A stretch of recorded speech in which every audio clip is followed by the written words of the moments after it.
వనపర్తి జిల్లా పెబ్బేరు మండలం అయ్యవారిపల్లి గ్రామస్తుడు బీచుపల్లి ఇంటి ఆవరణలో సీతాఫలం చెట్ల పొదలో భారీ మొసలి కనిపించింది. దాంతో స్థానికులు భయాందోళనకు గురయ్యారు. వెంటనే సాగర్ స్నేక్ సొసైటీ వ్యవస్థాపకులు కృష్ణసాగర్కి సమాచారం ఇచ్చారు. ఈ క్రమంలో తాళ్లతో మొసలిని బంధించి పట్టుకున్నారు.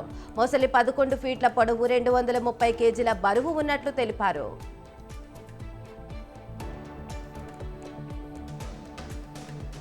కర్నూలు జిల్లా ఆలూరు పట్టణంలో కబ్జాకు గురైన చెరువును ఆలూరు జనసేన పార్టీ ఇన్ఛార్జ్ తెన్నక్కల్ వెంకప్ప పరిశీలించారు.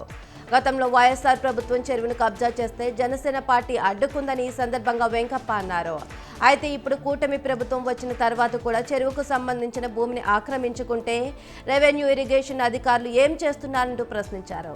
నియోజకవర్గంలో ప్రభుత్వ స్థలాలను కబ్జా చేసిన అక్రమదారులు ఎంతటి వారైనా సహించబోమని స్పష్టం చేశారు. ఈ విషయంపై కలెక్టర్కు ఫిర్యాదు చేస్తానని డిప్యూటీ సీఎం దృష్టికి కూడా తీసుకెళ్తానని చెప్పారు.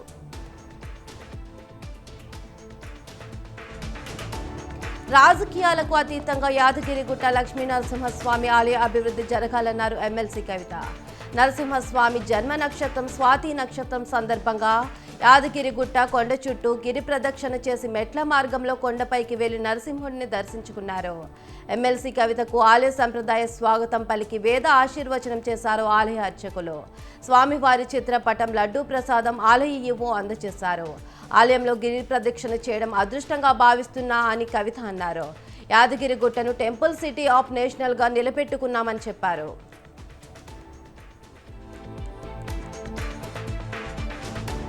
అలంపూర్లో కందులు కొనుగోలు కేంద్రాన్ని వ్యవసాయ మార్కెట్ కమిటీ చైర్మన్ దొడ్డన్న ప్రారంభించారు. తెలంగాణ రాష్ట్ర ప్రభుత్వం రైతును రాజు చేయాలని ఉద్దేశంతో మద్దతు ధర ప్రకటించారన్నారు. కందులను 7,550 రూపాయలకు కొనుగోలు చేస్తామని చెప్పారు. రైతులు నాణ్యమైన కందులను తీసుకురావాలని, 12% తేమ కలిగి ఉండాలని సూచించారు. ప్రతి అర్హుడికి ప్రభుత్వ పథకాలు అందే విధంగా ప్రభుత్వం కృషి చేస్తుందని సంగారెడ్డి జిల్లా కలెక్టర్ వల్లూరి క్రాంతి అన్నారు. బద్రిగూడెం గ్రామంలో ప్రజాపాలన గ్రామ సభను ఆమె సందర్శించారు. ఈ సందర్భంగా ప్రజాపాలన దరఖాస్తులో కుటుంబంలోని పూర్తి వివరాలు ఇవ్వాల్సి ఉంటుందని అన్నారు.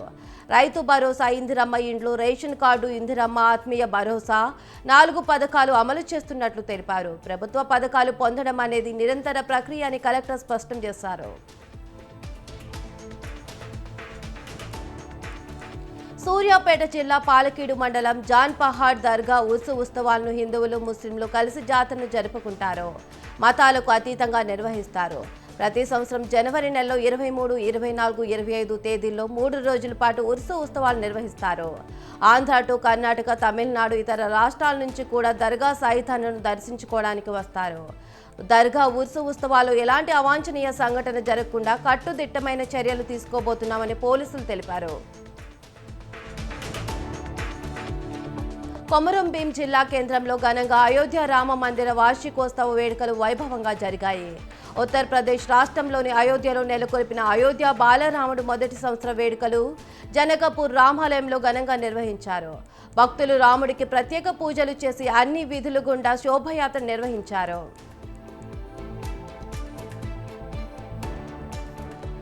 జనగామ జిల్లా పాలకుర్తి బస్టాండ్ను సీఐ మహేందర్ రెడ్డి పరిశీలించారు.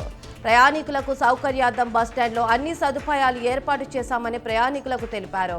బస్ డ్రైవర్లను కూడా బస్టాండ్లోనే బస్సు ఆపాలని, రజీ చౌరస్తా వద్ద బస్సులు ఆపడం వల్ల ప్రమాదాలు జరుగుతున్నాయన్నారు. ప్రతి ఒక్కటి బస్టాండ్లోనే ఆపి ప్రయాణికులకు గమ్యస్థానాలకు సురక్షితంగా చేరవేయాలని పాలకుర్తి బస్టాండ్ పాయింట్ కంట్రోలర్గా సూచనలు చేశారు.